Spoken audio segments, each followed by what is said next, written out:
Bonjour à toutes et à tous, bienvenue sur cette nouvelle vidéo où nous allons traiter des aires et des périmètres comme vous avez pu le voir dans le titre. Avant de commencer, je vais vous expliquer un petit peu cette vidéo puisque ça va être une vidéo interactive, c'est-à-dire que vous allez pouvoir interagir avec la vidéo. Ça commence par exemple ici, vous allez voir apparaître des petits boutons comme ici sur lesquels vous pouvez cliquer et voir apparaître des images ou des questions. Par moment dans la vidéo, elle s'arrêtera aussi et vous aurez des questions auxquelles vous allez pouvoir répondre, comme maintenant tout de suite. Donc je vous laisse répondre à la question qui apparaît. Nous allons maintenant commencer cette séquence sur les aires et périmètres. Il y a 3 objectifs à travailler et à atteindre lors de cette séquence. Le premier, c'est de revoir la notion de périmètre. Le second, de calculer les aires de figures simples. Et puis après, on verra comment est-ce qu'on fait pour calculer des aires de figures complexes, voire des assemblages de figures. Alors, pour commencer, d'après vous, qu'appelle-t-on le périmètre d'une figure? Le périmètre d'une figure, c'est bien la mesure du contour d'une figure. Si je prends l'exemple de ce carré, calculer son périmètre, c'est comme si je prenais un petit animal qui faisait le tour du carré et qu'une fois qu'il a fini son tour, on compte la distance qu'il a parcourue. Dans cet exemple, le périmètre du carré est de 400 pas, car le petit chat a fait 400 pas pour faire le tour du carré. On a utilisé comme unité de longueur ici les pas.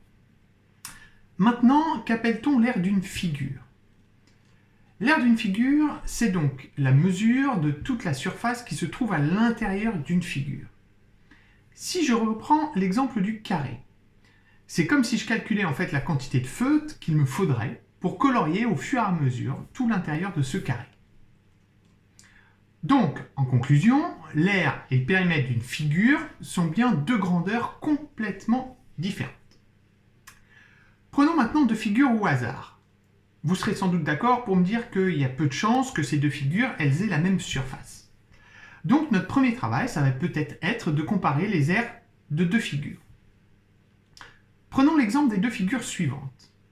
Pour pouvoir comparer leur surface, je peux essayer de les superposer et ainsi voir quelle est la figure qui a la plus grande surface. Ici, en prenant la figure jaune que je vais déplacer sur la figure marron en essayant de la superposer, comme ceci, on voit que c'est la figure marron qui a donc la plus grande aire. Réessayons maintenant avec ces deux autres figures. Pour comparer leurs aires, je vais prendre la figure verte et je vais essayer de la superposer à la figure marron. Que se passe-t-il?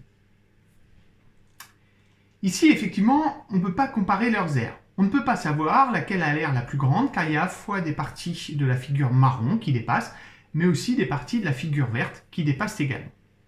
Donc il va falloir trouver un autre moyen et nous allons voir comment est-ce qu'on peut essayer de mesurer la surface de figure, c'est-à-dire trouver l'aire des figures.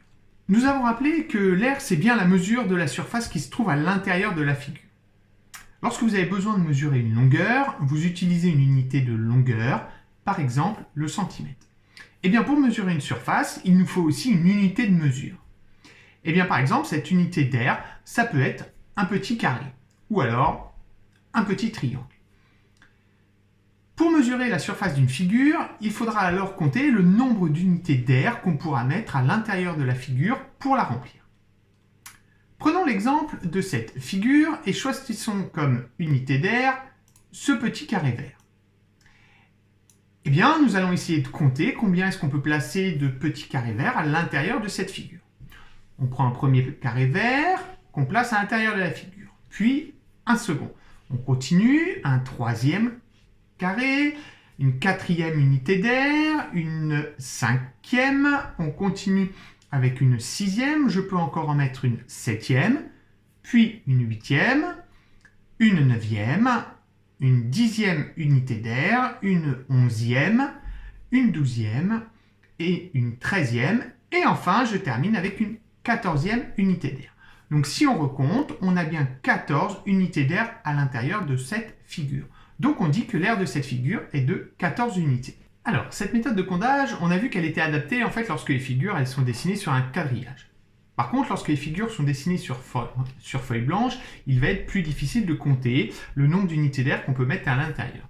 Donc, pour les figures habituelles, on dispose de formules de calcul qui vont nous éviter de compter ces unités d'air et qui vont nous permettre d'obtenir par un calcul le nombre d'unités d'air nécessaires pour remplir l'intérieur de cette figure. Lorsque les mesures d'une figure seront données en centimètres, on utilisera comme unité d'air le centimètre carré.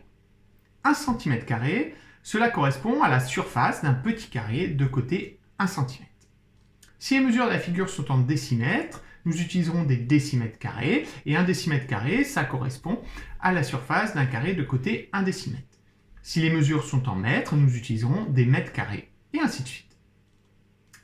Donc 1 mètre carré, c'est l'aire d'un carré de côté 1 mètre. Maintenant, rappelons les formules de calcul que vous avez déjà vues. Pour un carré, la formule qui nous permet d'obtenir l'aire, c'est de multiplier la longueur du côté par la longueur du côté. Donc la formule est côté fois côté. Pour un rectangle, il suffit de multiplier la largeur par la longueur. Et enfin, pour un triangle rectangle, il suffit de multiplier la base par la hauteur divisée par 2. Ce que l'on appelle la base et la hauteur, ce sont les côtés de l'angle droit du triangle. Pour vérifier ce que vous avez compris et retenu de cette vidéo, je vous laisse maintenant répondre aux deux questionnaires suivants. C'est la fin de cette première vidéo d'introduction à la séquence aire et périmètre. Vous pouvez maintenant recopier le cours dans le cahier de référence qui est la synthèse de tout ce que vous avez vu dans cette vidéo. Une partie du cours est à recopier dans la partie à savoir par cœur avec le bouton qui se trouve ici. Et une autre partie est à recopier dans la partie grandeur et mesure avec ce second bouton. Si vous préférez, vous retrouvez le cours en fichier PDF sur Pronote et l'ENT. Une fois que vous aurez recopié ce cours, vous pourrez passer à la seconde vidéo avec les exercices interactifs. À bientôt!